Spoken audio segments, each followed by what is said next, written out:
1 2 3 4 5 6 7 7 అడుగులు నడుస్తాడు శివుడు. ముఖాముఖి ఇంట్రోడ్యూషన్ ఇది.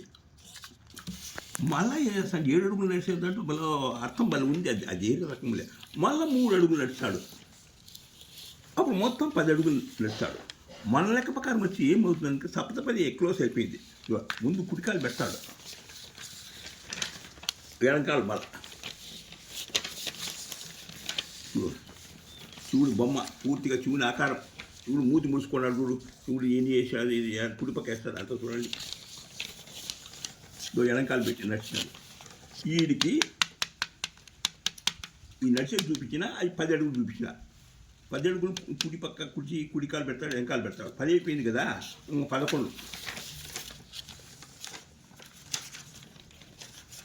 11 వచ్చేసి 11 అడుగు పైకి కూర్చున్నాడు.